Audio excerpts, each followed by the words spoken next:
자기 나라 대통령을 감옥에 보냈다고요? 세상에 그런 말도 안 되는 나라가 어디 있어요? 세계 4대 강대국인 미국, 중국, 일본, 러시아에 둘러싸여 있으면서도 5천년간 단 한 번도 기가 죽지 않은 나라. 오히려 이 강대국들을 상대로 당당히 맞서 싸우고 때로는 그들을 능가하기까지 하는 그런 나라 말입니다. 바로 우리나라, 대한민국 이야기입니다. 뉴욕에서 온 외신 기자가 30년 동안 우리나라에 눌러 살면서 대한민국이 세계에서 가장 특이하고 이해할 수 없는 나라라는 것을 증명했다고 하는데요.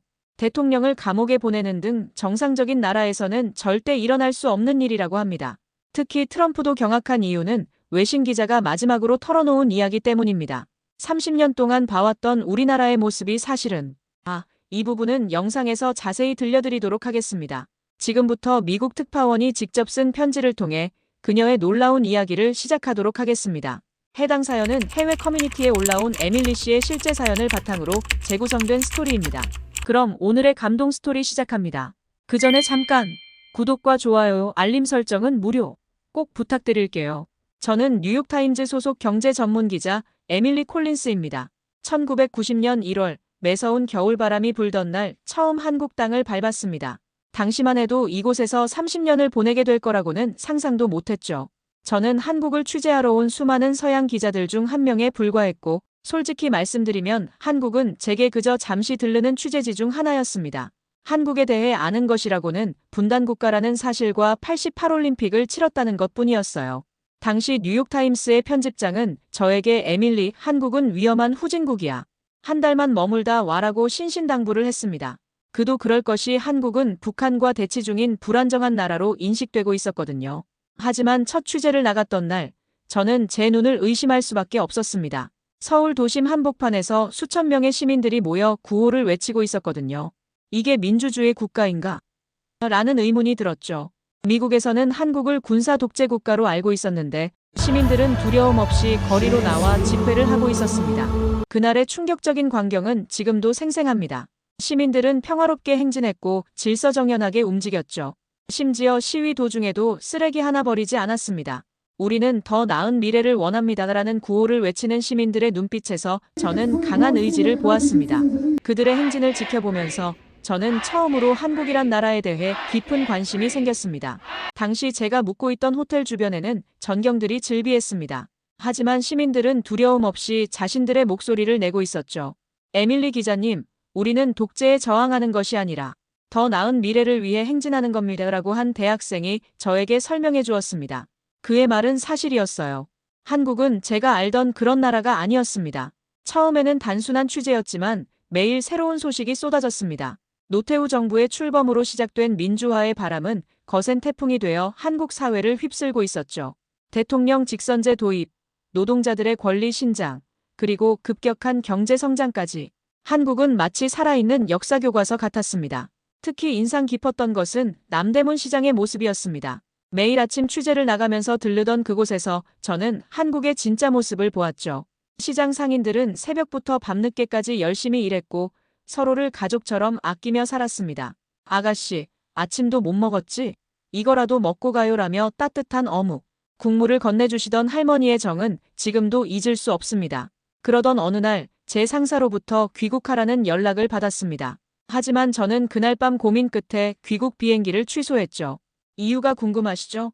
바로 그날 아침 일어난 일 때문이었습니다. 평소처럼 시장을 지나가는데 어묵 할머니께서 갑자기 저를 부르시더니 손을 꼭 잡으셨습니다.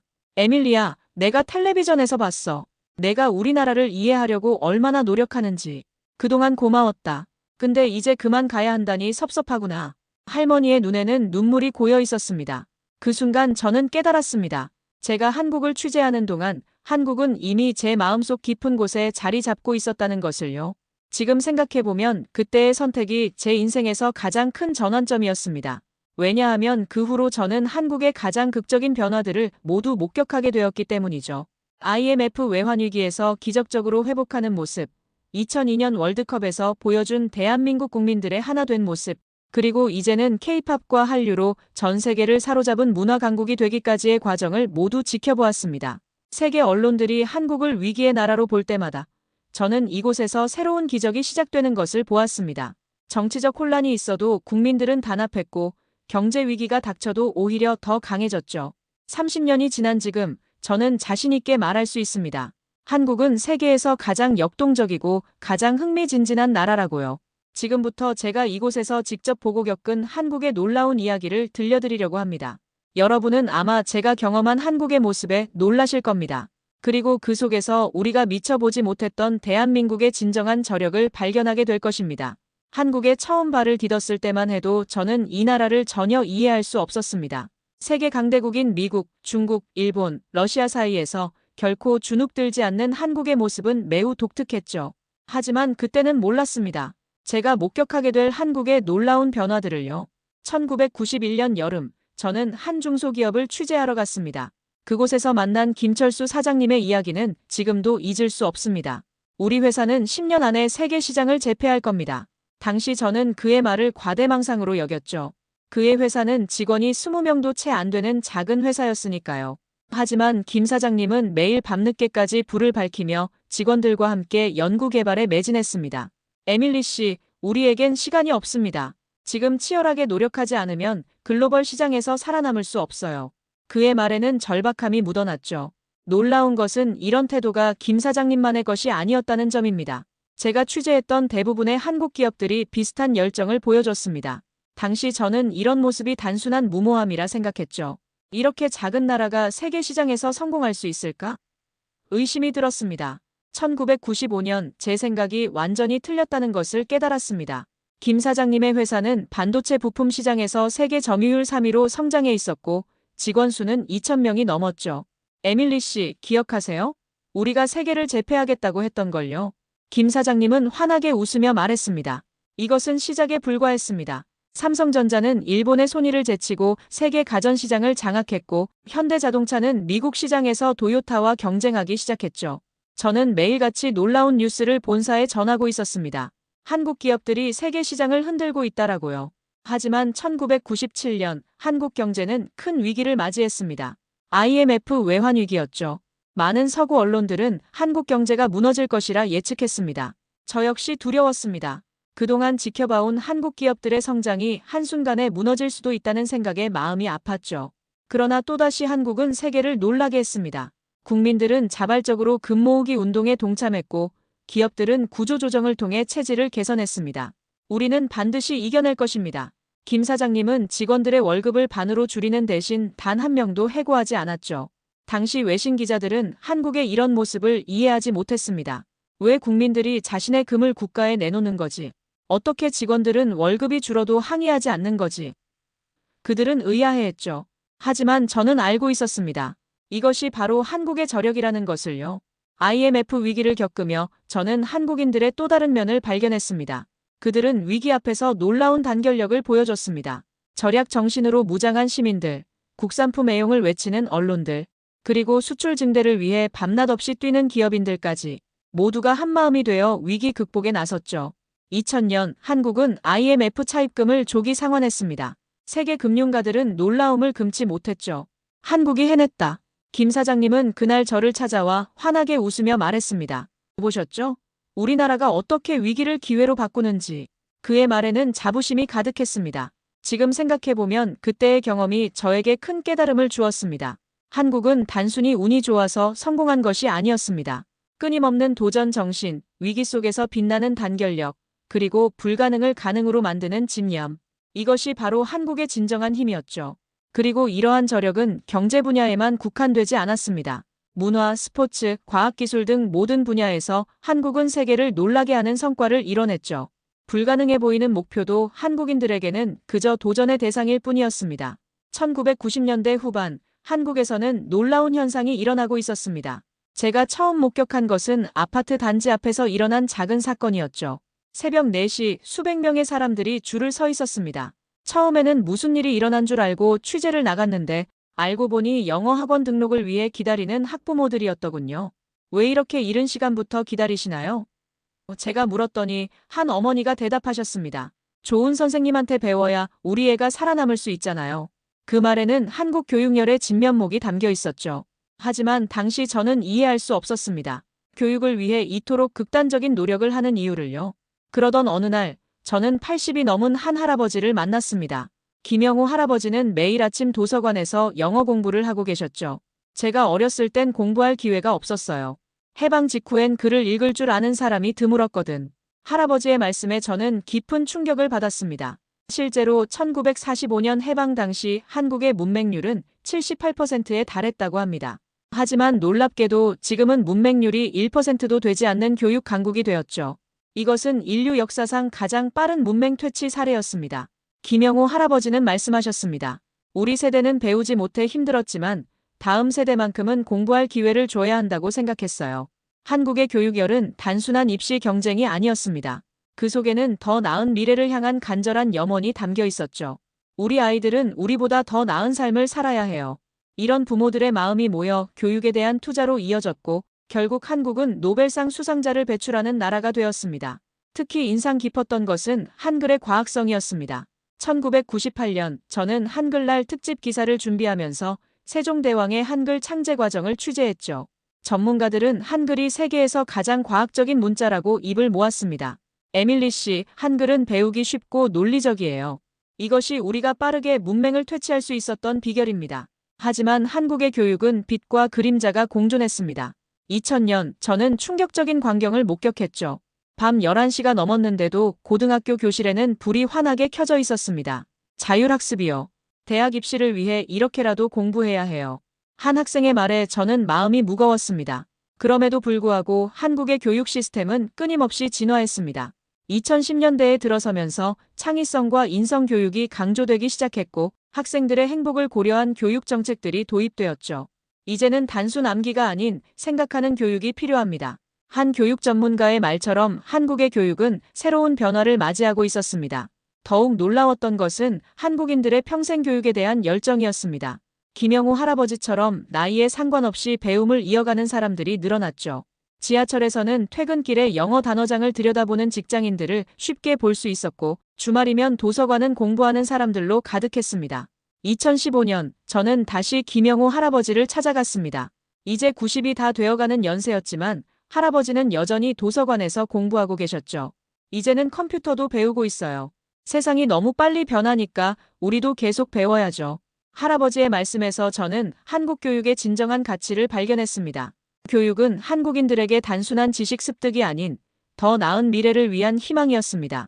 그들은 교육을 통해 가난을 극복했고 전쟁의 폐허를 재건했으며 세계적인 경제 강국으로 성장할 수 있었죠.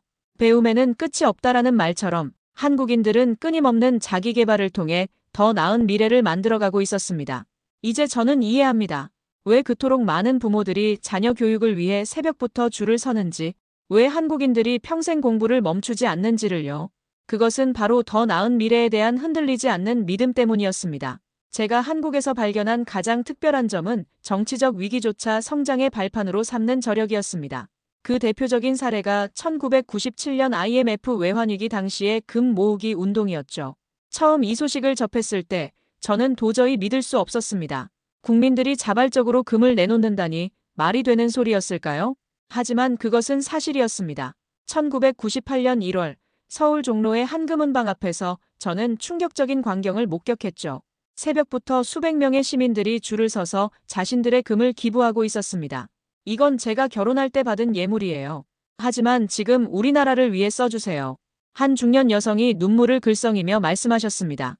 그날 저는 6시간 동안 그 자리를 지켰습니다. 놀라웠던 것은 기부하는 사람들의 표정이었죠. 슬픔이나 아쉬움보다는 오히려 자부심이 가득했습니다. 우리가 힘을 모으면 이 위기도 이겨낼 수 있어요. 한 할아버지의 말씀은 지금도 제 가슴에 깊이 남아 있습니다. 당시 외신 기자들은 이런 한국의 모습을 이해하지 못했습니다. 어떻게 국민들이 자발적으로 재산을 포기할 수 있지? 하지만 저는 그들과 달랐죠.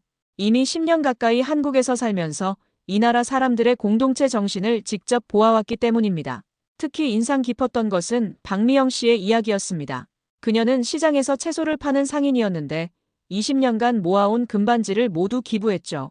제가 가진 게 이것밖에 없어서 죄송해요. 그녀의 말에 저는 눈물이 왈칵 쏟아질 뻔했습니다. 그날 저녁 저는 뉴욕 본사에 장문의 기사를 보냈습니다. 한국인들의 애국심이 IMF 위기를 극복하고 있다라고요. 2002년 월드컵은 또 다른 전환점이었습니다. 붉은 악마의 응원 물결은 전 세계를 놀라게 했죠.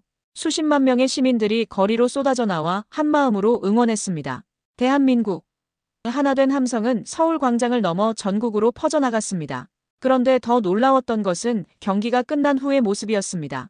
시민들은 자발적으로 쓰레기를 주웠고 질서정연하게 귀가했죠. 우리는 세계의 한국인의 성숙한 시민의식을 보여주고 싶었어요.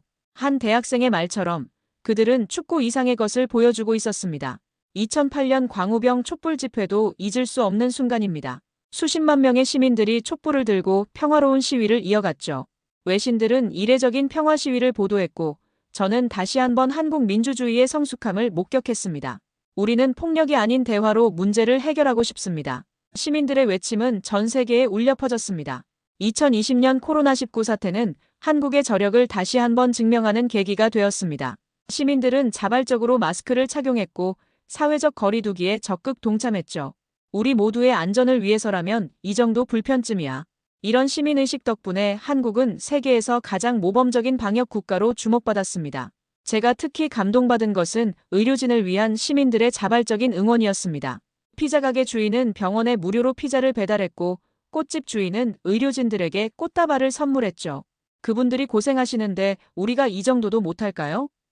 작은 가게 주인의 말씀에서 저는 다시 한번 한국인들의 따뜻한 마음을 느꼈습니다. 30년이 넘는 시간 동안 저는 수많은 위기 속에서 한국이 더 강해지는 모습을 지켜봤습니다. 그들은 위기 앞에서 놀라운 단결력을 보여줬고 불가능해 보이는 상황도 슬기롭게 극복해냈죠. 우리는 할 수 있다는 믿음으로 뭉친 국민들의 힘은 그 어떤 어려움도 이겨낼 수 있었습니다. 이제 저는 확신합니다. 한국의 진정한 힘은 바로 이런 시민들의 성숙한 시민의식과 뜨거운 애국심에 있다는 것을요. 한국이 가진 가장 독특한 점은 극단적인 성향들이 완벽한 조화를 이룬다는 것이었습니다. OECD 국가 중 가장 긴 노동시간을 기록하면서도 동시에 가장 열정적으로 여가를 즐기는 국민성은 저를 놀라게 했죠. 이런 특별한 모습을 처음 발견한 것은 2005년의 일이었습니다. 당시 저는 서울의 한 IT 기업을 취재하고 있었습니다. 밤 10시가 넘었는데도 사무실은 불이 환하게 켜져 있었죠. 우리는 세계 시장을 상대로 경쟁하고 있어요. 시차 때문에라도 늦게까지 일할 수밖에 없습니다. 한 직원의 설명이었습니다. 하지만 그날 밤 제가 본 것은 단순한 야근이 아니었습니다. 직원들은 피곤한 기색 없이 열정적으로 회의를 이어가고 있었고 늦은 시간임에도 활기찬 토론이 이어졌죠. 이번 프로젝트만 성공하면 우리가 세계 1위가 될 수 있어요. 그들의 눈빛에서는 강한 자부심이 느껴졌습니다. 하지만 더 놀라운 것은 그 다음 날이었습니다. 다음 날 저녁 같은 직원들을 회사 근처 술집에서 마주쳤습니다. 밤새도록 일했던 그들은 이번에는 밤새도록 친구들과 맥주를 마시며 웃고 떠들고 있었죠. 에밀리 씨, 어제는 열심히 일했으니 오늘은 열심히 놀아야죠. 그들의 활기찬 모습에 저는 깊은 인상을 받았습니다. 이것은 한국인들의 독특한 특징이었습니다. 일할 때는 누구보다 치열하게 일하고 놀 때는 누구보다 열정적으로 즐기는 거죠. 회식 문화도 마찬가지였습니다. 처음에는 이해할 수 없었던 회식이 사실은 스트레스를 해소하고 동료애를 다지는 독특한 문화라는 것을 알게 되었죠. 특히 인상 깊었던 것은 치맥 문화였습니다. 2010년 저는 처음으로 치맥을 경험했습니다. 한국인들은 왜 이렇게 치킨을 좋아하나요? 제가 물었더니 한 친구가 재미있는 대답을 해주었죠. 치킨은 그냥 음식이 아니에요. 우리의 소소한 행복이자 위안이죠. 힘든 하루를 보상받는 특별한 순간이랄까요? 실제로 치맥은 단순한 음식이 아니었습니다. 그것은 하나의 문화였고 사회적 현상이었죠. 야근 후의 치맥, 축구 경기를 보며 즐기는 치맥, 친구들과의 수다가 함께하는 치맥. 이런 모습들은 한국인들의 일과 삶의 균형을 보여주는 상징이었습니다. 2015년에는 또 다른 특별한 현상을 발견했습니다. 혼술, 혼밥이라는 새로운 문화의 등장이었죠. 이제는 혼자서도 당당하게 즐길 수 있어요. 한 직장인의 말처럼 한국인들의 여가 문화는 더욱 다양해지고 성숙해지고 있었습니다. 한편으로는 극단적인 열정도 있었습니다. PC방에서 밤새도록 게임을 즐기는 청년들, 새벽까지 노래방에서 스트레스를 푸는 직장인들, 주말이면 산에 오르는 등산객들까지 한국인들은 자신이 좋아하는 것에 대해서는 누구보다 열정적이었죠. 이런 모습들이 모여 독특한 문화를 만들어냈습니다. 한국의 PC방은 단순한 게임방이 아닌 젊은이들의 문화 공간이 되었고 노래방은 스트레스 해소의 성지가 되었죠. 심지어 등산은 국민운동이 되어 주말이면 전국의 산들이 등산객들로 가득 찼습니다. 우리는 일도 열심히 하지만 즐기는 것도 열심히 해요. 한 친구의 말처럼 한국인들에게 여가는 단순한 휴식이 아닌 또 다른 열정의 대상이었습니다. 이런 극단적인 성향들이 조화를 이루며 한국만의 독특한 문화를 만들어낸 것이죠. 이제 저는 이해합니다. 왜 한국인들이 그토록 열심히 일하면서도 활기찬 모습을 잃지 않는지를요. 그것은 바로 일과 삶의 완벽한 균형을 추구하는 그들만의 방식이었습니다. 이제 제가 목격한 가장 놀라운 변화를 이야기하려고 합니다. 바로 한국이 전 세계의 문화를 선도하게 된 과정입니다. 2012년 저는 강남 거리에서 특별한 장면을 목격했습니다. 전 세계에서 온 관광객들이 한 노래에 맞춰 말춤을 추고 있었죠. 바로 싸이의 강남 스타일이었습니다. 처음에는 이것이 일시적인 유행이라고 생각했습니다. 하지만 그것은 시작에 불과했죠. 방탄소년단이 빌보드 차트 1위를 차지하고 블랙핑크가 코첼라 페스티벌의 헤드라이너가 되는 모습을 보면서 저는 깊은 감동을 받았습니다. 우리도 처음에는 이렇게 될 줄 몰랐어요. 한 음악 프로듀서는 말했습니다. 그런데 더 놀라운 것은 K-팝만이 아니었습니다. 2019년 저는 영화 기생충이 아카데미상을 휩쓰는 현장을 취재했죠. 한국 영화가 아카데미상을 받는다고? 누가 이런 일을 상상이나 했겠어요? 봉준호 감독의 수상소감처럼 이것은 정말 꿈만 같은 일이었습니다. 한국 드라마의 성공도 마찬가지였습니다.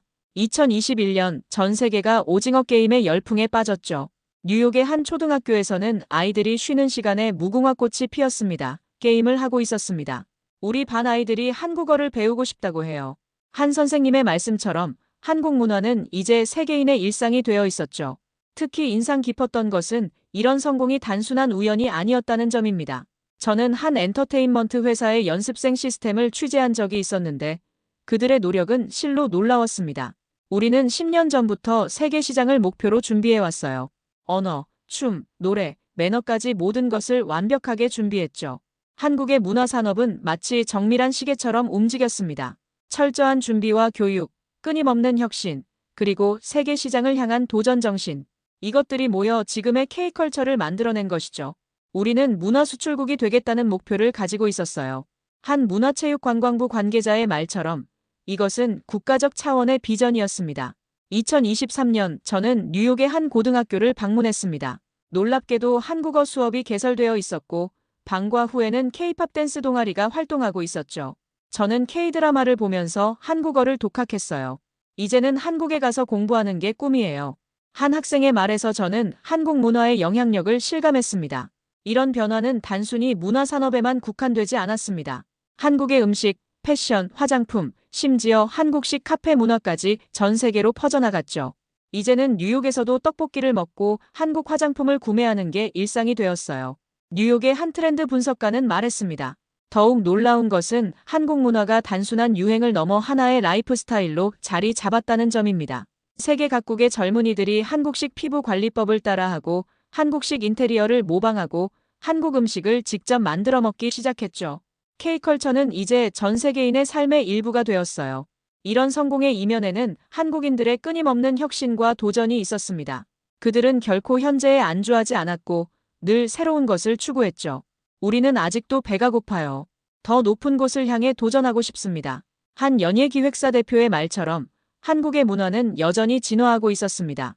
이제 저는 확신합니다. 한국의 문화가 세계를 매료시킬 수 있었던 것은 바로 이런 끊임없는 도전 정신과 혁신 때문이었다는 것을요. 한국의 놀라운 성공 이면에는 언제나 위기가 존재했습니다. 2010년대 중반 저는 청년 실업 문제를 취재하면서 한국 사회의 또 다른 면을 보게 되었습니다. 에밀리 씨, 우리나라가 겉으로는 성공한 것처럼 보이지만 내부적으로는 많은 문제가 있어요. 한 청년의 말이 지금도 가슴에 남아 있습니다. 당시 저는 취업준비생들을 만나며 그들의 이야기를 들었습니다. 스펙 쌓기에 몰두하는 청년들, 밤늦게까지 스터디 카페에서 공부하는 취준생들, 그리고 수십 번의 면접 실패 후에도 포기하지 않는 구직자들. 그들의 열정은 놀라웠지만 동시에 안타까웠죠. 저는 올해만 30군데 넘는 회사에 지원했어요. 하지만 아직도 합격 소식을 듣지 못했습니다. 28살의 김민수 씨는 말했습니다. 그는 명문대를 졸업하고 토익 점수도 높았지만 취업의 문은 좀처럼 열리지 않았죠. 이런 현실은 제가 알던 성공적인 한국의 모습과는 달랐습니다. 하지만 여기서도 저는 한국인들의 특별한 저력을 발견했습니다. 청년들은 기존의 길이 막히자 새로운 길을 개척하기 시작했죠. 스타트업을 창업하거나 1인 미디어 크리에이터가 되거나 해외 취업에 도전하는 등 다양한 방법으로 자신의 길을 찾아갔습니다. 특히 인상 깊었던 것은 이현우 씨의 사례였습니다. 그는 대기업 취업에 실패한 후 유튜브 채널을 시작했죠. 처음에는 부모님도 반대하셨어요. 하지만 저는 제가 좋아하는 일을 하면서 살고 싶었습니다. 이제 그의 채널은 구독자 100만 명이 넘는 성공적인 비즈니스가 되었습니다. 2020년 코로나19는 또 다른 위기였지만 동시에 새로운 기회가 되었습니다. 비대면 산업이 성장하면서 많은 청년들이 새로운 일자리를 찾았죠. 위기는 항상 기회를 동반한다는 말이 사실이었네요. 한 스타트업 대표의 말처럼 한국은 또다시 위기를 기회로 바꾸고 있었습니다. 한국의 교육 시스템도 변화하기 시작했습니다. 대학들은 창업 교육을 강화했고 정부는 청년 창업 지원 정책을 확대했죠. 이제는 단순히 취업만이 답이 아니라는 것을 깨달았어요. 한 교육부 관계자의 말처럼 한국 사회는 새로운 패러다임을 받아들이고 있었습니다. 물론 아직도 많은 과제가 남아 있습니다. 청년 실업, 주거 문제, 저출산 등 한국 사회가 해결해야 할 문제들이 산적해 있죠. 하지만 저는 한국인들의 저력을 믿습니다. 그들은 언제나 위기 속에서 더 강해졌고 불가능을 가능으로 만들어왔기 때문입니다. 최근에는 새로운 희망도 보입니다. 청년들이 주도하는 사회적 기업들이 늘어나고 워라밸을 중시하는 기업 문화가 확산되고 있죠. 우리 세대는 단순히 성공이 아닌 행복한 삶을 추구합니다. 한 청년 창업가의 말처럼 한국 사회는 새로운 가치를 향해 나아가고 있습니다. 2025년 현재, 저는 한국의 미래를 긍정적으로 바라봅니다. 비록 어려움이 있더라도 한국인들은 그들만의 방식으로 이를 극복해 나갈 것입니다. 그들에게는 불가능을 가능으로 만드는 저력이 있기 때문이죠. 이제 마지막으로 제가 30년간 한국에서 살면서 깨달은 가장 소중한 진실을 말씀드리려 합니다. 2024년 봄, 저는 은퇴를 앞두고 마지막 취재를 준비하고 있었습니다. 그때 우연히 만난 한 할머니의 말씀이 지금도 가슴에 깊이 남아 있습니다. 에밀리 양, 우리나라가 이렇게 발전할 줄 알았나? 내가 어렸을 때는 먹을 것도 없어서 산에서 나무를 뜯어 먹었는데 지금은 우리 손주가 외국 나가서 공부하고 있어요. 80이 넘은 김순자 할머니의 눈에는 자부심이 가득했습니다. 그 순간 저는 한국의 진정한 힘이 무엇인지 깨달았습니다. 그것은 바로 희망이었습니다. 한국인들은 언제나 더 나은 미래를 꿈꾸었고 그 꿈을 이루기 위해 쉬지 않고 노력했죠. IMF 외환위기 때도 코로나19 팬데믹 상황에서도 한국인들은 결코 희망을 잃지 않았습니다. 오히려 위기를 기회로 만들어 더 큰 도약을 이뤄냈죠. 최근 제가 취재했던 젊은 창업가 박지호 씨의 이야기도 인상적이었습니다. 우리에게는 기회가 있습니다. 한국은 세계에서 가장 빠르게 변화하는 나라니까요. 변화가 빠르다는 것은 그만큼 기회도 많다는 뜻이죠. 그의 말처럼 한국은 끊임없이 새로운 가능성을 만들어내고 있었습니다. 한국의 교육열도 사실은 이런 희망에서 비롯된 것이었습니다. 부모들은 자녀들이 더 나은 삶을 살기를 바라며 교육에 투자했고 그 결과 한국은 세계적인 인재들을 배출하는 나라가 되었죠. 우리는 가진 것이 없어서 교육밖에 선택할 수 없었어요. 하지만 그것이 결국 우리의 강점이 되었습니다. 한 교육자의 말씀이 지금도 기억에 남습니다. 특히 감동적인 것은 한국인들의 변화하는 가치관이었습니다. 과거에는 단순한 경제적 성공만을 추구했다면 이제는 삶의 질과 행복을 중요시하게 되었죠. 이제 우리는 단순히 잘 사는 것이 아니라 어떻게 살 것인가를 고민합니다. 한 사회학자의 말처럼 한국 사회는 더욱 성숙해지고 있었습니다. 물론 아직도 해결해야 할 과제들이 많이 있습니다.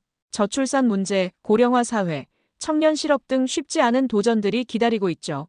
하지만 저는 한국이 이러한 어려움도 슬기롭게 극복할 것이라 믿습니다. 왜냐하면 한국인들에게는 불가능을 가능으로 만드는 특별한 DNA가 있기 때문입니다. 이제 저는 곧 은퇴를 앞두고 있습니다. 30년이라는 시간 동안 한국과 함께하면서 저는 한 나라가 어떻게 불가능한 꿈을 현실로 만드는지 목격했습니다. 전쟁의 폐허에서 일어나 세계적인 경제 강국이 되었고 이제는 전 세계의 문화를 선도하는 나라가 되었죠. 제가 한국 사회에 전하고 싶은 마지막 메시지가 있습니다. 여러분이 가진 가장 큰 힘은 바로 함께라는 가치입니다. 위기가 올 때마다 하나로 뭉쳐 극복했고 서로를 위로하고 격려하며 앞으로 나아갔죠. 이것이야말로 한국이 가진 가장 위대한 유산이라고 저는 믿습니다. 대한민국 국민 여러분, 자부심을 가지시기 바랍니다. 여러분은 세계에서 유례없는 성공 신화를 만들어낸 주인공들입니다. 앞으로도 더 큰 도전이 있겠지만 저는 알고 있습니다. 여러분이라면 그 어떤 어려움도 이겨내고 더 나은 미래를 만들어낼 것이라는 것을요. 이제 저는 돌아가지만 제 마음의 절반은 영원히 이곳 한국에 남아있을 것입니다. 그리고 저는 앞으로도 전 세계에 한국의 진정한 가치를 전하는 일을 계속할 것입니다. 지금까지 저의 이야기를 들어주셔서 감사합니다. 여러분 모두의 앞날에 행복과 번영이 가득하기를 기원합니다. 저는 미국 뉴욕의 금융가에서 20년 넘게 일해온 금융 컨설턴트입니다. 세계적인 투자 회사에서 수천억 원대의 거래를 성사시키고 글로벌 투자자들과 협상하는 게 일상이었죠. 모든 판단은 철저한 분석과 논리로 내렸고 그 덕분에 지금의 자리까지 올 수 있었습니다. 제 사무실이 있는 뉴욕 중심가의 63층에서 내려다보이는 전경은 제가 이뤄낸 성공을 보여주는 증거였습니다. 매일 아침 제 앞에 놓인 모니터에는 세계 각국의 주가가 실시간으로 움직였고 저는 그 숫자들을 보며 냉철한 판단을 내렸죠. 직원들은 저를 완벽주의자라고 불렀습니다. 알리 이사님은 절대 실수하시는 법이 없죠. 모든 게 데이터로 증명되지 않으면 절대 결정을 내리시지 않으니까요. 맞습니다. 저는 눈앞에 보이는 확실한 증거만 믿었습니다. 하지만 제 인생에 하나 꼭 풀지 못한 숙제가 있었죠. 바로 어린 시절 교통사고로 생긴 허리 통증이었습니다. 그날은 제가 10살 때였습니다. 비가 오는 늦은 밤, 부모님과 함께 극장에서 돌아오는 길이었죠. 술에 취한 트럭 운전사가 중앙선을 넘어와 저희 차를 들이받았습니다. 부모님은 다행히 큰 부상이 없으셨지만 뒷좌석에 앉아있던 제가 충격을 정면으로 받았죠. 그때부터 시작된 허리 통증은 30년이 지난 지금까지도 저를 괴롭히고 있었습니다. 미국 최고의 병원들을 다 돌아다녔습니다. 옥스퍼드 대학병원, 뉴욕 브리지 병원, 웰링턴 병원까지. 하지만 의사들의 대답은 비슷했죠. 알리 씨, 척추신경이 눌려있는 상태입니다. 수술을 하지 않으면 더 악화될 수 있어요. 뉴욕 최고의 정형외과 의사 마이클 브라운 박사가 저에게 내린 진단이었습니다. 하지만 수술 성공률은 45%에 불과했고 후유증의 위험도 컸죠. 게다가 6개월 이상의 재활 기간이 필요하다는 말에 쉽게 결정을 내리지 못했습니다. 제가 6개월 동안 일을 쉰다는 건 상상도 할 수 없는 일이었으니까요. 매일 아침 일어날 때마다 찌르는 듯한 통증이 저를 괴롭혔습니다. 허리를 굽히는 것조차 힘들어 양말을 신을 때면 식은땀이 흘렀고 회의 중에 앉아있는 것조차 고통스러웠죠. 하지만 저는 이런 모습을 누구에게도 보이고 싶지 않았습니다. 완벽주의자였던 저는 약한 모습을 보이는 걸 견딜 수 없었거든요. 진통제는 이제 제 생활의 일부가 되어버렸습니다. 아침에 일어나자마자 한 알, 점심 식사 후 한 알, 저녁에 잠들기 전 한 알. 하루에 최소 3번은 진통제의 도움을 받아야 했죠. 의사는 진통제 과다 복용을 걱정했지만 저는 다른 선택의 여지가 없었습니다. 여보, 한국의 한의원은 어떨까요? 제 친구 제인이 허리 디스크로 고생하다가 한의원에서 치료받고 많이 좋아졌다고 하더라고요. 어느 날 아침, 아내 클로이가 조심스럽게 제안했습니다. 아침 식사 테이블에서 제가 또다시 진통제를 삼키는 걸 보며 안타까워하는 눈치였죠. 하지만 저는 코웃음을 쳤습니다. 당신도 참 웃기는 소리를 하는군요. 과학적으로 검증되지 않은 치료를 어떻게 믿나요? 침 몇 번 맞는다고 30년 된 통증이 나아질 리가 있겠습니까? 그런 미신 같은 이야기는 하지 말아요. 저는 한의학을 미신이나 다름없다고 생각했습니다. 눈으로 직접 확인할 수 없는 기가 어쩌고 음양이 어쩌고 하는 이론들은 제 머릿속에서 전혀 이해되지 않았죠. MRI나 X-레이 같은 현대 의학 장비로도 해결하지 못하는 문제를 한약이나 침으로 고칠 수 있다니 말도 안 되는 소리였습니다. 시간이 흐를수록 상황은 더욱 나빠졌습니다. 이제는 진통제를 먹어도 통증이 가시지 않았고 밤에는 통증 때문에 제대로 잠을 이루지 못했죠. 회사에서도 집중력이 떨어지기 시작했고 중요한 미팅 중에도 허리 통증 때문에 진땀을 흘리는 일이 잦아졌습니다. 에드워드, 당신 얼굴이 많이 안 좋아 보여요. 제발 한 번만 한국에 가보는 건 어떨까요? 마지막이라고 생각하고. 어느 날 밤 또다시 통증으로 뒤척이는 저를 보며 클로이가 말했습니다. 그녀의 눈에는 눈물이 고여 있었죠. 매일 밤 고통으로 신음하는 저를 보는 게 얼마나 힘들었을까요? 그제야 제가 얼마나 완고했는지 깨달았습니다. 결국 저는 한국행을 결심했습니다. 사실 마음 한구석에서는 이걸로 한 방이 사기라는 걸 증명할 수 있겠지라는 생각도 있었습니다. 당시에 저는 이 선택이 제 인생을 완전히 바꿔놓을 거라는 걸 전혀 예상하지 못했죠. 마지막으로 브라운 박사를 찾아갔을 때 그는 제 선택을 이해할 수 없다는 듯한 표정을 지었습니다. 알리 씨, 과학적으로 검증되지 않은 치료법을 받으러 가신다니 놀랍네요. 당신 같은 분이. 그의 말에 저는 쓴웃음을 지었습니다. 저 역시 제가 이런 선택을 하게 될 줄은 몰랐으니까요. 12시간의 긴 비행 끝에 인천공항에 도착했을 때는 이미 저녁이었습니다. 비행기에서 오래 앉아 있었던 탓에 허리는 이전보다 더 아팠고 한숨도 자지 못했죠. 공항에서 만난 의전 담당자는 친절했지만 저는 여전히 의심의 눈초리를 거두지 못했습니다. 서울로 향하는 차 안에서 창밖을 바라보며 이런 생각이 들었습니다. 이게 정말 최선의 선택이었을까? 이런 먼 곳까지 와서 미신 같은 치료를 받는 게 맞는 걸까? 하지만 그때는 몰랐습니다. 제 인생에서 가장 큰 변화가 시작되려 한다는 것을요. 그리고 이 변화는 단순히 허리 통증의 치료를 넘어 제 삶의 방식과 세계관 자체를 완전히 뒤바꿔 놓을 거라는 것도 말입니다. 서울에 첫 발을 내딛는 순간 저는 제가 상상했던 것과는 전혀 다른 광경에 놀라움을 금치 못했습니다. 한약방이나 전통 가옥이 즐비할 거라 생각했던 제 예상과 달리 눈앞에 펼쳐진 건 뉴욕이나 뉴욕 못지않은 현대적인 도시였죠. 반짝이는 유리창을 가진 마천루들이 하늘을 찌르듯 솟아있었고 거리는 최신 전기차들로 가득했습니다. 여기가 정말 제가 한방 치료를 받으러 온 곳이 맞나요? 의전 담당자 김민수 씨는 제 물음에 미소를 지으며 대답했습니다. 네, 맞습니다. 서울은 전통과 현대가 공존하는 도시니까요. 곧 그걸 직접 경험하시게 될 겁니다. 강남의 한 고급 오피스 빌딩 앞에 차가 멈췄습니다. 이곳이 바로 제가 치료를 받을 한의원이었죠. 현대식 건물 외관에 한숨 돌렸지만 막상 들어서니 분위기가 확 달라졌습니다. 은은한 한약향이 코끝을 스쳤고 벽에는 인체의 경락도가 걸려 있었죠. 이정우 원장님은 제 예상과는 전혀 다른 모습이었습니다. 50대 중반으로 보이는 그는 말쑥한 정장 차림에 세련된 티타늄 안경을 쓰고 있었죠. 한의사라기보다는 쟁쟁한 대학병원 의사처럼 보였습니다. 뉴욕에서 오시느라 고생 많으셨습니다. 비행기에서 허리가 많이 불편하셨죠? 원장님의 첫마디에 저는 놀랐습니다. 제가 허리 통증이 있다는 걸 어떻게 알았을까요? 표정만 봐도 알 수 있습니다. 걸음걸이도 불편해 보이시고요. 마치 제 생각을 읽기라도 한 듯한 그의 말에 저는 더욱 당황스러웠습니다. 진료실에 들어서자 원장님은 제 손목을 잡았습니다. 잠시만요. 왜 제 손목을 보시는 겁니까? 허리가 아픈데 말이죠. 인체의 모든 부분은 서로 연결되어 있습니다. 맥만 짚어봐도 환자의 전반적인 건강 상태를 알 수 있죠.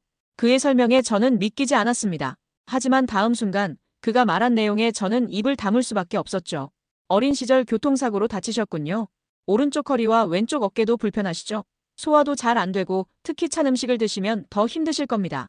한 번도 말씀드리지 않은 증상들을 정확히 짚어내자 저는 등골이 오싹해졌습니다. 더구나 제 왼쪽 어깨 통증은 아내 클로이에게조차 말한 적이 없었거든요. 그때 진료실 문을 똑똑 두드리는 소리가 들렸습니다. 원장님, 잠시 실례할게요. 들어온 사람은 제 또래로 보이는 한국인 신사였습니다. 박영철이라고 자신을 소개한 그는 제게 반갑게 인사를 건넸죠. 미국에서 오셨다고요? 저도 3개월 전만 해도 당신처럼 이런 치료를 믿지 않았어요. 하지만 지금은 달라졌죠. 박영철 씨는 자신의 이야기를 들려주었습니다. 10년간 무릎 관절염으로 고생하다가 수술을 권유받았지만 한방 치료로 호전되었다는 거였죠. 처음엔 저도 반신반의했습니다. 하지만 이제는 매주 한 번씩 꼭 찾아와요. 이곳에선 단순히 증상만 치료하는 게 아니라 근본적인 원인을 찾아주거든요. 그의 말에 저는 고개를 저었습니다. 죄송하지만 저는 아직도 이해가 되지 않네요. 어떻게 과학적 근거도 없는 치료가. 그때 이정우 원장님이 말씀하셨습니다. 알리 씨, 한의학이 과학적 근거가 없다고 하셨는데 현대의학으로도 설명할 수 없는 통증으로 고생하고 계시지 않습니까? 지금 이 순간에도 허리가 아프시죠? 순간 저는 할 말을 잃었습니다. 확실히 현대의학으로도 제 통증을 해결하지 못했으니까요. 오늘은 첫 치료니까 가볍게 시작해보죠. 침치료와 함께 약간의 추나요법을 병행하겠습니다. 처음 보는 도구들과 생소한 치료법에 긴장된 마음을 감출 수 없었습니다. 하지만 이상하게도 원장님의 말투에서 신뢰가 느껴졌죠. 첫 치료가 시작되었습니다. 침이 들어갈 때마다 저도 모르게 움찔거렸지만 예상과 달리 극심한 통증은 없었습니다. 오히려 어딘가 묵직하면서도 시원한 느낌이 들었죠. 20분쯤 지났을까요? 이제 침을 빼도록 하겠습니다. 오늘은 여기까지입니다. 자리에서 일어났을 때였습니다. 분명 아침까지만 해도 허리를 굽히는 게 불가능했는데 이상하게도 움직임이 한결 가벼워진 것 같았습니다. 단순한 심리적 효과겠지. 저는 제 자신을 다독였습니다. 하지만 이게 단순한 심리적 효과일까요? 처음으로 제 확신에 의문이 들기 시작했습니다. 한 의원을 나서며 고개를 돌려보니 박영철 씨가 저를 바라보고 있었습니다. 처음이 가장 어렵죠. 저도 그랬으니까요. 하지만 기회를 주는 게 중요합니다. 당신의 생각이 바뀔지도 모르니까요. 그의 말을 들으며 호텔로 돌아가는 차 안에서 저는 깊은 생각에 잠겼습니다. 정말 제가 알고 있던 것들이 전부일까요? 현대의학으로 설명할 수 없는 것들을 모두 미신이라고 단정지어도 될까요? 그날 밤 호텔 침대에 누워 천장을 바라보며 생각했습니다. 내일은 어떤 일이 벌어질까? 이제 막 시작된 제 여정이 어디로 향할지 그때의 저는 전혀 알지 못했습니다. 첫 치료를 받고 난 다음 날 저는 평소보다 일찍 잠에서 깼습니다. 30년 만에 처음으로 허리 통증 없이 아침을 맞이한 거였죠. 침대에서 일어나 조심스럽게 허리를 굽혀보았습니다. 놀랍게도 평소처럼 찌릿한 통증이 없었습니다. 이게 정말 침 치료 때문일까? 아직도 믿기지 않았습니다. 하지만 분명 뭔가가 달라졌다는 걸 부정할 수 없었죠. 아침 식사를 위해 호텔 레스토랑으로 향하는 동안에도 제 머릿속은 복잡했습니다. 그때 제 핸드폰으로 브라운 박사의 메시지가 왔습니다. 알리 씨, 한방 치료는 어떠신가요? 역시 효과가 없다는 걸 느끼셨겠죠? 그의 메시지에 어떻게 답장해야 할지 망설여졌습니다. 사실 저도 이 변화를 어떻게 설명해야 할지 모르겠더군요. 오전 진료를 위해 한의원에 도착하자 이정호 원장님은 제 표정만 보고도 알아차리셨습니다. 밤에 잠은 잘 주무셨나요? 허리 통증은 좀 어떠세요? 솔직히 말씀드리면 좀 나아진 것 같습니다. 하지만 이게 정말 침 때문인지는 확신할 수 없네요. 원장님은 그저 미소를 지으실 뿐이었습니다. 그리고는 제게 한 가지 제안을 하셨죠. 오늘은 치료 전에 한 곳을 들러보시는 게 어떨까요? 제가 소개해드리고 싶은 분이 계십니다. 호기심이 생겼습니다. 원장님을 따라 한의원 건물 지하로 내려갔더니 그곳에는 작은 한약 제조실이 있었습니다. 그곳에서 저는 뜻밖의 인물을 만났습니다. 안녕하세요. 제임스 윌슨 교수입니다. 처음 보는 서양인이었지만 그의 이름은 너무나 친숙했습니다. 미국 케임브리지 대학교 의과대학의 석학이자 동서양 통합의학 연구의 권위자였죠. 윌슨 교수님이 여기에 계시다니 믿을 수 없군요. 교수님의 논문들은 모두 읽어보았습니다. 그렇군요. 저도 당신처럼 한때는 한의학을 미신이라고만 생각했습니다. 하지만 20년간의 연구 끝에 깨달았죠. 우리가 얼마나 편협한 시각을 가지고 있었는지를요. 윌슨 교수는 자신의 연구실로 저를 안내했습니다. 그곳에는 최첨단 분석 장비들이 가득했고 벽면에는 수많은 연구 결과들이 붙어 있었죠. 보세요. 이건 침술이 인체에 미치는 영향을 MRI로 관찰한 결과입니다. 그리고 이건 한약 성분이 세포 재생에 미치는 영향을 분석한 데이터고요. 교수의 설명을 들으며 저는 충격을 받았습니다. 제가 미신이라고 생각했던 치료법들이 과학적으로 연구되고 있었던 거죠. 더구나 그 연구를 이끄는 사람이 세계적인 석학이라니. 한의학의 모든 것을 현대과학으로 설명할 수는 없습니다. 하지만 그렇다고 해서 효과가 없다고 단정 지을 수는 없죠. 과학이란 것도 결국 우리가 아직 모르는 진실을 찾아가는 과정일 뿐입니다. 이날의 만남은 제게 큰 충격이었습니다. 하지만 더 큰 충격은 그날 오후에 찾아왔죠. 치료실로 돌아와 침 치료를 받던 중이었습니다. 그때 옆 치료실에서 누군가의 울음소리가 들려왔습니다. 아버지, 일어나세요. 드디어 손가락을 움직이셨어요. 궁금해진 저는 나중에 간호사에게 물어보았습니다. 3년 전 뇌졸중으로 쓰러지신 할아버지가 한방 재활치료를 받으시다가 처음으로 손가락을 움직이셨다는 거였죠. 그분은 현대의학에서 더 이상의 회복은 어렵다는 판정을 받으셨대요. 하지만 포기하지 않고 매일 이곳에서 치료를 받으셨답니다. 그날 저녁 클로이에게 전화를 걸었습니다. 당신 말이 맞았어요. 내가 너무 편협했나 봅니다. 에드워드, 당신 목소리가 많이 밝아진 것 같네요. 많이 좋아지신 거예요? 아직 모르겠어요. 하지만 한 가지는 확실해졌습니다. 제가 알고 있던 것들이 전부가 아니었다는 거죠. 통화를 마치고 호텔 창밖을 바라보았습니다. 서울의 밤거리는 형형색색의 불빛으로 반짝이고 있었죠. 마치 제 마음속 편견의 어둠을 밝혀주는 것처럼요. 다음 날 아침 한의원으로 향하는 길에 택시 기사님과 이야기를 나누게 되었습니다. 외국인 손님이 우리 한의원에 오시다니 신기하네요. 예전에는 상상도 못했는데 말이죠. 한의학에 대해 어떻게 생각하시나요? 저는 이렇게 생각합니다. 5,000년 동안 우리 조상들이 실천해온 의술이 어떻게 헛된 것일 수 있겠어요? 시대가 바뀌어도 변하지 않는 진리가 있는 법이죠. 그의 말이 제 가슴에 깊이 와닿았습니다. 그동안 저는 현대과학이라는 잣대로만 모든 것을 판단하려 했던 거죠. 오랜 세월 동안 수많은 사람들의 경험과 지혜가 축적된 의술을 제 좁은 식견으로 단순히 미신이라고 치부해버렸던 겁니다. 한의원에 도착해서 이정호 원장님께 여쭤보았습니다. 원장님, 정말 제가 나을 수 있을까요? 알리 씨, 치료는 이미 시작됐습니다. 당신의 몸이 그걸 알고 있죠. 이제 남은 건 당신의 마음입니다. 그의 말씀이 맞았습니다. 제 몸은 이미 변화를 느끼고 있었고 이제는 제 마음의 벽을 허무는 일만 남았던 거죠. 치료를 시작한 지 일주일이 지났습니다. 매일 아침 한의원을 찾아가는 게 이제는 일상이 되었죠. 그날도 평소처럼 치료를 받으러 갔는데 이정호 원장님께서 특별한 제안을 하셨습니다. 오늘은 좀 특별한 경험을 해보시는 게 어떨까요? 박영철 선생님께서 산사체험을 함께 하자고 하시네요. 처음에는 고개를 저었습니다. 절에 가서 뭘 한다는 건지, 그게 제 치료와 무슨 상관이 있는지 이해할 수 없었거든요. 하지만 원장님의 설명을 듣고 나니 호기심이 생겼습니다. 명상과 마음의 안정은 치료에 매우 중요합니다. 스트레스로 인한 근육의 긴장이 통증을 더 악화시키거든요. 결국 저는 박영철 씨를 따라 서울 외곽에 있는 한 절을 찾았습니다. 도심의 번잡함을 벗어나자 마음이 한결 가벼워지는 걸 느꼈죠. 여기가 제가 10년 전 처음 마음의 평화를 찾은 곳입니다. 박영철 씨가 들려준 이야기는 놀라웠습니다. 그는 과거 대기업 임원이었지만 과도한 스트레스와 경쟁에 시달리다 건강을 잃었다고 했죠. 무릎 관절염으로 걷기조차 힘들어졌을 때 우연히 이 절을 찾았다고 합니다. 무릎이 아파서 걷지도 못하는 제가 이런 산속 절에 왔다는 게 우스웠죠. 하지만 스님의 한마디가 제 인생을 바꿔놓았습니다. 그때 스님께서 하신 말씀이 아직도 기억난다고 했습니다. 몸이 아픈 것은 마음이 지쳤다는 신호입니다. 마음을 돌보지 않고 몸만 치료하려 하면 그건 나무의 가지만 돌보고 뿌리는 내버려두는 것과 같습니다. 절마당에 놓인 평상에 앉아 차를 마시며 이야기를 나눴습니다. 스님께서 내어주신 차는 특별했습니다. 이건 1000년 전부터 우리 조상들이 마셔온 쌍화차입니다. 한약의 원리를 담은 차라고 보시면 됩니다. 처음 맡은 향이 낯설었지만 한 모금 마시자 온몸이 따뜻해지는 것을 느꼈습니다. 그리고 이상하게도 마음이 차분해졌죠. 알리 씨, 당신은 지금까지 눈에 보이는 것만 믿으려 했죠? 하지만 세상에는 눈에 보이지 않아도 분명히 존재하는 것들이 있습니다. 우리의 마음처럼요. 스님의 말씀이 가슴 깊이 와닿았습니다. 문득 제 삶을 돌아보게 되었죠.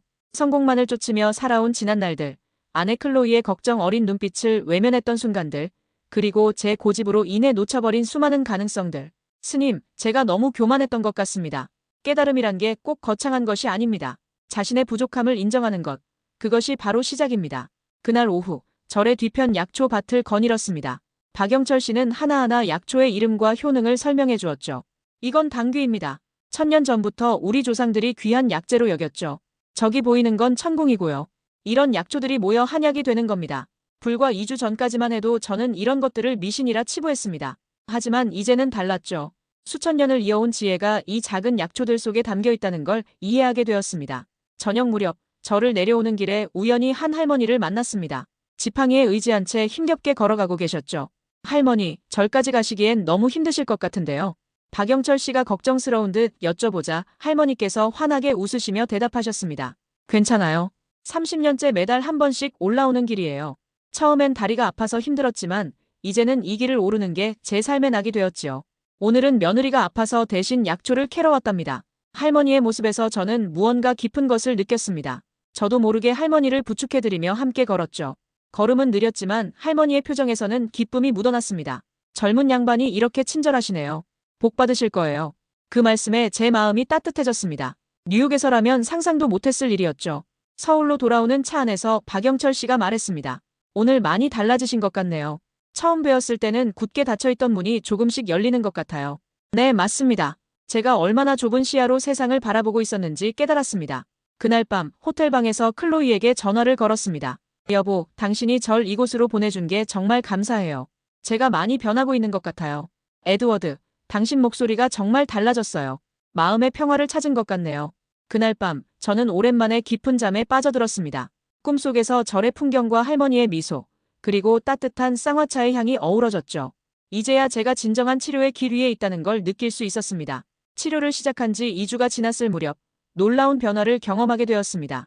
아침에 일어날 때면 을에 찼던 진통제가 더 이상 필요 없어졌고 허리를 굽히는 것도 한결 수월해졌죠. 이제는 제 스스로도 부정할 수 없는 변화였습니다. 그날도 평소처럼 한의원을 찾았는데 이정호 원장님께서 반가운 얼굴로 저를 맞이하셨습니다. 오늘은 특별한 손님이 오셨습니다. 윌슨 교수님께서 새로운 연구 결과를 가지고 오셨거든요. 연구실에 들어서자 윌슨 교수는 컴퓨터 화면을 열심히 들여다보고 계셨습니다. 모니터에는 복잡한 그래프들이 가득했죠. 알리 씨, 와주셔서 감사합니다. 제가 꼭 보여드리고 싶은 게 있어서요. 교수는 제게 최신 연구 결과를 설명해 주셨습니다. MRI로 촬영한 뇌의 활성화 패턴부터 혈액 검사 결과까지 침술이 인체에 미치는 영향을 과학적으로 분석한 자료들이었죠. 보세요. 이건 침술 전후의 뇌 활성화 패턴입니다. 특정 경혈점을 자극했을 때 뇌의 통증 조절 중추가 활성화되는 것을 명확하게 확인할 수 있죠. 윌슨 교수의 설명은 계속되었습니다. 그리고 이건 한약 복용 전후의 혈액 검사 결과입니다. 염증 수치가 현저하게 감소했음을 알 수 있죠. 특히 주목할 만한 건 부작용이 거의 없다는 겁니다. 저는 궁금증을 참을 수 없었습니다. 교수님, 그렇다면 왜 서양 의학계에서는 아직도 한의학을 인정하지 않는 걸까요? 윌슨 교수는 잠시 생각에 잠기더니 대답하셨습니다. 과학이란 게 참 아이러니합니다. 우리는 과학적 근거를 중요시하면서도 때로는 그 근거 앞에서도 고집을 부리죠. 현대의학의 패러다임에 맞지 않는다는 이유로 수천 년의 임상 경험을 무시해버리는 겁니다. 그때 박영철 씨가 연구실로 들어오셨습니다. 아, 윌슨 교수님. 제가 말씀드렸던 그 환자분이 오셨습니다.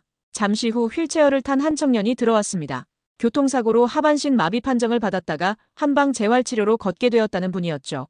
저는 현대의학에서 평생 휠체어를 타야 할 것이라는 진단을 받았습니다. 하지만 보세요. 청년은 천천히 휠체어에서 일어났습니다. 아직 완벽하진 않았지만 보조기 없이도 몇 걸음을 걸을 수 있었죠. 이건 기적이라고밖에 설명할 수 없습니다. 윌슨 교수가 말을 이었습니다. 하지만 이건 기적이 아닙니다. 과학적으로 설명될 수 있는 현상이죠. 침술과 한약, 그리고 재활치료의 시너지 효과입니다. 우리가 아직 완벽히 이해하지 못했을 뿐이죠. 그날 오후, 이정우 원장님은 제게 특별한 제안을 하셨습니다. 알리 씨, 이제 한약 치료를 시작해보는 게 어떨까요? 솔직히 망설여졌습니다. 침은 그래도 직접 효과를 경험했지만 한약은 여전히 두려웠거든요. 걱정하지 마세요. 모든 한약재는 현대실험실에서 안전성 검사를 거칩니다. 게다가 당신의 체질과 증상에 맞춰 처방할 거고요. 한약 조제실로 따라 들어가 보니 놀라웠습니다. 최신식 추출기와 성분 분석기가 있었고 모든 과정이 철저하게 관리되고 있었죠. 여기서 만드는 한약은 전통적인 처방에 현대과학을 접목한 겁니다. 각각의 약재가 어떤 성분을 가지고 있는지, 어떤 효과를 내는지 모두 데이터로 관리하고 있죠. 그날 저녁 처음으로 한약을 마셨습니다. 생각보다 쓴맛이 강하지 않았고 은은한 향이 좋았죠. 잠들기 전 뉴욕의 브라운 박사에게 이메일을 보냈습니다. 박사님, 제가 이곳에서 배운 것들을 말씀드리고 싶습니다. 한의학은 결코 미신이 아닙니다. 오히려 현대의학이 발견하지 못한 새로운 가능성을 보여주고 있죠. 우리가 해야 할 일은 이 두 의학을 어떻게 조화롭게 발전시킬 수 있을지 고민하는 것이라고 생각합니다. 창밖으로 보이는 서울의 야경을 바라보며 생각했습니다. 이곳에서 저는 단순히 몸의 치유만이 아닌 의학에 대한 새로운 시각을 배우고 있었습니다. 그리고 이 경험이 제 인생을 완전히 바꿔놓을 거라는 걸 이제는 확실히 알 수 있었죠. 한약 치료를 시작한 지 일주일이 지났을 때 저는 더욱 놀라운 변화를 경험하게 되었습니다. 허리 통증이 거의 사라졌을 뿐만 아니라 전체적인 컨디션이 좋아진 것을 느낄 수 있었죠. 수면의 질도 좋아졌고 만성적인 피로감도 줄어들었습니다. 그날도 평소처럼 한의원을 찾았는데 대기실에서 뜻밖의 광경을 목격했습니다. 박영철 씨가 한 노인분의 손을 잡고 이야기를 나누고 계셨죠. 아버님, 제발 한 번만 더 기회를 주세요. 이제 와서 치료를 그만두시면 안 됩니다. 노인분의 표정이 어둡고 힘이 없어 보였습니다. 나중에 알게 된 사실이지만 그분은 박영철 씨의 은사님이셨습니다. 30년간 대학에서 한의학을 가르치신 김호준 교수님이셨죠. 영철아, 이제 그만하자. 3년 동안 항암 치료도 받고 한방 치료도 받았지만 더는 욕심부리고 싶지 않구나. 그때 이정우 원장님이 다가오셨습니다. 교수님, 그동안 교수님께서 얼마나 많은 환자들에게 희망을 주셨습니까? 이제는 저희가 교수님께 그 희망을 돌려드릴 차례입니다. 저는 그 자리에 있던 모든 사람들의 눈시울이 붉어지는 것을 보았습니다. 의사와 환자의 관계를 넘어선 깊은 인간적 유대가 느껴졌죠. 교수님, 제가 한 말씀 드려도 될까요? 저도 모르게 앞으로 나서서 말씀드렸습니다. 저는 얼마 전까지만 해도 한의학을 전혀 믿지 않았습니다. 하지만 이곳에서 제가 경험한 변화는 단순한 육체의 치유를 넘어선 것이었습니다. 교수님께서도 포기하지 마시고 끝까지 치료를 받으셨으면 좋겠습니다. 김호준 교수님은 잠시 저를 바라보시더니 옅은 미소를 지으셨습니다.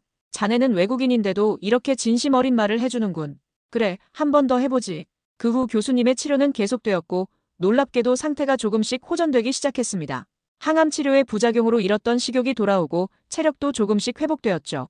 어느 날 교수님께서 저를 따로 불러 이야기를 나누자고 하셨습니다. 알리 씨, 자네가 그날 해준 말이 내게 큰 힘이 되었네.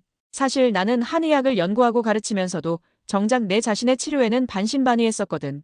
교수님, 저도 많이 배우고 있습니다. 한의학은 단순한 치료 기술이 아니라 삶을 바라보는 지혜라는 것을요. 맞아. 한의학의 진정한 가치는 바로 거기에 있지. 몸과 마음을 하나로 보고 사람과 자연의 조화를 추구하는 것. 그게 바로 한의학의 정신이네. 교수님과의 대화는 제게 큰 깨달음을 주었습니다. 그동안 저는 한의학을 단순히 증상 치료의 관점에서만 바라보았던 거죠. 하지만 그것은 훨씬 더 깊은 철학과 지혜를 담고 있었습니다. 그날 저녁 박영철 씨가 저를 식사에 초대했습니다. 한강이 내려다 보이는 한식당이었죠. 알리 씨, 정말 감사합니다. 교수님께서 다시 치료를 받기로 결심하신 건 순전히 당신 덕분입니다. 아닙니다. 저는 그저 제가 느낀 것을 말씀드렸을 뿐인걸요. 그래서 더 의미가 있었던 겁니다. 당신같이 처음에는 한의학을 전혀 믿지 않았던 사람이 이제는 오히려 한의학의 가치를 더 깊이 이해하게 된 거니까요. 저녁 식사를 마치고 한강변을 거닐며 이야기를 나눴습니다. 박영철 씨는 자신의 이야기를 들려주었죠. 10년 전 무릎 관절염으로 수술을 권유받았을 때 김호준 교수님을 만나게 된 일, 그 후 한의학에 매료되어 40대의 늦은 나이에 한의대에 입학했던 일들을요. 인생이란 게 참 신기하지 않습니까? 저는 환자로 시작해서 이제는 다른 사람들을 치료하는 사람이 되었고 당신은 한의학을 불신하다가 이제는 오히려 교수님께 희망을 전해주는 사람이 되었으니까요. 그의 말에 깊이 공감했습니다. 우리는 모두 서로에게 배우고 서로를 치유하고 있는 걸지도 모릅니다. 돌아오는 길에 문득 아내 클로이가 생각났습니다. 전화를 걸어 오늘 있었던 일들을 이야기해 주었죠. 여보, 당신 목소리에서 행복이 느껴져요. 정말 다행이에요. 네, 저도 이제 알 것 같아요. 진정한 치유는 단순히 통증이 사라지는 것이 아니라 마음이 변화하는 것이란 걸요. 한국에서의 치료가 거의 마무리되어 가던 어느 날 뜻밖의 손님이 찾아왔습니다. 아내 클로이였죠. 제가 한국에서 보낸 한 달 동안의 변화가 궁금했던 모양입니다. 인천공항에서 그녀를 만난 순간 저는 그동안 제가 얼마나 많이 변했는지 새삼 깨달았습니다. 에드워드, 당신 정말 달라졌네요. 걸음걸이도 완전히 달라졌고 얼굴에 생기가 넘쳐요. 클로이의 말처럼 저는 완전히 다른 사람이 되어 있었습니다. 허리 통증은 거의 사라졌고 무엇보다 제 마음가짐이 달라졌죠. 예전처럼 모든 것을 통제하려 들거나 보이지 않는 것들을 부정하려 들지 않게 되었습니다. 다음 날 클로이와 함께 한의원을 찾았습니다. 이정우 원장님께서는 제 아내를 반갑게 맞아주셨죠. 클로이 씨, 남편분이 이곳에서 정말 열심히 치료받으셨습니다. 하지만 더 중요한 건 마음의 병이 치유된 것 같네요. 그때 김호준 교수님께서도 진료실에 들르셨습니다. 교수님의 상태도 많이 호전되어 있었죠. 얼굴에 혈색이 돌아오고 걸음걸이도 한결 가벼워진 것이 눈에 띄었습니다. 알리 부부를 위해 특별한 것을 준비했네. 우리 함께 차 한잔 하지 않겠나? 교수님의 연구실에서 우리는 특별한 시간을 가졌습니다. 교수님께서 직접 우려내신 한방차와 함께 그동안의 이야기를 나누었죠. 내가 처음 한의대 교수가 되었을 때 생각이 나는구만. 당시에도 많은 서양 의사들이 한의학을 미신이라고 했었지. 하지만 나는 믿었네. 언제까는 동양의 지혜와 서양의 과학이 만나는 날이 올 거라고. 교수님의 말씀에 저는 깊이 공감했습니다. 교수님, 제가 뉴욕으로 돌아가면 꼭 이곳에서의 경험을 많은 사람들과 나누고 싶습니다. 한의학이 단순한 대체의학이 아니라 현대의학과 함께 발전할 수 있는 새로운 가능성이라는 걸 알리고 싶어요. 그때 박영철 씨가 문을 노크하고 들어왔습니다. 그의 손에는 낯익은 서류 뭉치가 들려 있었죠. 알리 씨, 기억나시나요? 제가 처음 이곳에서 치료받을 때 작성했던 일기입니다. 이제 이걸 당신께 드리고 싶어요. 일기장을 펼쳐보니 그의 치료 과정이 상세히 기록되어 있었습니다. 처음의 불신과 두려움, 점차 느껴지는 변화, 그리고 마지막 희망을 되찾는 과정까지 마치 제 이야기를 보는 것 같았죠. 이제 당신이 이 이야기를 이어가셨으면 좋겠습니다. 더 많은 사람들이 한의학의 가치를 알 수 있도록요. 클로이는 그 자리에서 조용히 눈물을 흘렸습니다. 여보, 당신이 이렇게 변할 수 있을 거라고는 상상도 못했어요.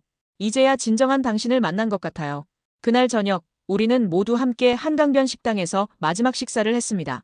이정우 원장님, 김호준 교수님, 박영철 씨, 그리고 한의원의 모든 스태프들이 함께했죠. 마치 오랜 가족들이 모인 것 같은 따뜻한 분위기였습니다. 여러분, 저는 이제 깨달았습니다. 진정한 치유는 단순히 통증이 사라지는 것이 아니라 삶을 바라보는 관점이 바뀌는 것이란 걸요. 제게 이런 깨달음을 주신 모든 분들께 진심으로 감사드립니다. 식사를 마치고 나와 한강변을 거닐며 클로이와 이야기를 나눴습니다. 당신, 우리도 뉴욕의 한의원을 열면 어떨까요? 제가 경영을 맡고 당신은 이곳에서 배운 경험을 나누는 거예요. 클로이의 제안에 저는 깊이 고민했습니다. 지금까지의 제 삶은 금융가에서 성공을 추구하는 것이었지만 어쩌면 이제는 새로운 도전을 할 때가 된 것인지도 모르겠습니다. 그래요, 한번 진지하게 생각해 봅시다. 이제 저는 알았어요. 진정한 성공이란 단순히 돈을 버는 게 아니라 다른 사람들의 삶에 긍정적인 변화를 가져오는 거라는 걸요. 서울의 마지막 밤, 호텔 창밖으로 보이는 도시의 불빛들이 유난히 아름다워 보였습니다. 한 달 전 의심과 불신을 안고 이곳에 왔던 제가 이렇게 완전히 다른 사람이 되어 돌아가게 될 줄은 상상도 못했습니다. 여보, 우리의 진짜 인생은 이제부터 시작인 것 같아요. 클로이의 말에 저는 고개를 끄덕였습니다. 그렇습니다. 이곳에서의 경험은 제 인생의 전환점이 되었고 이제 저는 새로운 꿈을 향해 나아갈 준비가 되어 있었습니다. 뉴욕으로 돌아온 지 한 달이 지났습니다. 제 사무실 창밖으로 보이는 뉴욕의 스카이라인은 여전히 같았지만 그것을 바라보는 제 마음은 완전히 달라져 있었습니다. 매일 아침 한의원에서 배운 대로 몸과 마음을 다스리는 시간을 가졌고 이정우 원장님께서 주신 한약을 꾸준히 복용했죠. 알리 이사님, 정말 많이 달라지셨네요. 예전처럼 날카롭게 굴지도 않으시고 직원들의 이야기도 더 잘 들어주시고 비서인 제인의 말처럼 저는 업무 방식도 많이 바꾸었습니다. 모든 것을 수치와 논리로만 판단하던 예전과 달리 이제는 사람들의 감정과 상황도 충분히 고려하게 되었죠. 신기하게도 이런 변화는 오히려 더 좋은 성과로 이어졌습니다. 어느 날 브라운 박사가 제 사무실을 찾아왔습니다. 한국에서 보낸 이메일을 받고 궁금증을 참을 수 없었다고 하더군요. 도저히 믿을 수가 없었네요. 당신같이 완고한 사람이 한의학의 전도사가 되다니 말입니다. 저는 그에게 제가 경험한 모든 것을 진심을 담아 이야기했습니다. 윌슨 교수의 연구 결과부터 김호준 교수님의 투병 이야기, 그리고 제가 목격한 수많은 치료 사례들까지. 브라운 박사는 처음에는 의심스러운 표정이었지만 점점 진지한 관심을 보이기 시작했죠. 사실 저도 최근에 난치병 환자들을 보면서 현대의학의 한계를 많이 느끼고 있었습니다. 알리 씨의 이야기가 새로운 가능성을 보여주는 것 같네요. 그 대화를 계기로 저희는 한의학과 현대의학의 협력 방안을 연구하는 프로젝트를 시작하게 되었습니다. 브라운 박사의 병원과 이정우 원장님의 한의원이 협력하여 임상 연구를 진행하기로 한 것이죠. 클로이와 저는 드디어 우리의 꿈을 실현하기 위한 첫걸음을 내딛었습니다. 뉴욕 시내에 한의학정보센터를 열기로 한 것입니다. 이곳은 단순한 한의원이 아닌 동양의 치유 철학을 미국 사회에 올바르게 알리는 교육의 장이 될 것입니다. 여보, 우리가 이런 결정을 하게 될 줄 누가 알았겠어요? 당신의 허리 통증이 오히려 우리 인생의 축복이 된 것 같아요. 클로이의 말에 저는 깊이 공감했습니다. 때로는 우리가 고통이라고 생각했던 것이 새로운 길을 열어주는 계기가 되기도 하는 것 같습니다. 얼마 전에는 특별한 손님들이 찾아오셨습니다. 김호준 교수님과 박영철 씨가 뉴욕을 방문하신 것이죠. 교수님의 건강은 많이 호전되어 있었고 뉴욕의 의료진들과 한의학 세미나를 진행하기 위해 오셨다고 합니다. 알리 씨, 자네가 이렇게 한의학의 가치를 알리는데 앞장서 주어서 정말 고맙네. 자네같이 처음에는 완전히 불신하던 사람이 이제는 가장 훌륭한 증인이 되었으니 말일세. 저는 교수님께 깊이 감사드렸습니다. 교수님, 제가 감사드려야죠. 교수님과 이정우 원장님, 그리고 박영철 선생님이 아니었다면 저는 여전히 좁은 세계에 갇혀 살았을 겁니다. 이제는 제가 받은 은혜를 다른 이들에게 나눠주고 싶습니다. 지금 저는 매주 한 번씩 화상으로 이정우 원장님과 연락을 주고받고 있습니다. 원장님께서는 제가 준비하는 한의학정보센터의 자문을 맡아주시기로 하셨죠. 인생이란 참 신비롭습니다. 처음에는 미신이라고 생각했던 것이 이제는 제 삶의 새로운 의미가 되었으니까요. 이제 저는 믿습니다. 진정한 치유는 동서양의 경계를 넘어 인간에 대한 깊은 이해와 사랑에서 시작된다는 것을요. 30년 동안 저를 괴롭혔던 허리 통증은 이제 거의 사라졌습니다. 하지만 그보다 더 중요한 것은 제가 찾은 새로운 인생의 의미입니다. 이제 저는 매일 아침 감사하는 마음으로 하루를 시작합니다. 한국에서 만난 모든 분들께, 그리고 제게 새로운 눈을 열어준 한의학에 감사하면서요. 우리는 누구나 살면서 한 번쯤 자신의 한계에 부딪힙니다. 하지만 그 한계를 인정하고 새로운 가능성을 받아들일 때 우리의 인생은 더욱 풍요로워질 수 있다는 것을 이제는 분명히 알게 되었습니다. 오늘의 사연 어떠셨나요? 감동 스토리는 여러분의 의견을 존중합니다. 조언해 주실 부분이 있다면 댓글로 남겨주세요. 감동 스토리 채널 구독 후 사연자분께 응원의 댓글을 달아주시면 감사한 마음을 담아 두 분을 추첨하여 직접 선물을 보내주신대요. 당첨자는 다음 영상을 통해 확인해주세요. 감동을 받으셨다면 구독과 좋아요, 알림도 꼭 눌러주세요. 끝까지 시청해주셔서 진심으로 고맙습니다. 지금까지 따뜻한 이야기를 전하는 감동 스토리였습니다. 구독자 여러분, 오늘도 행복한 하루 되세요. 사랑합니다.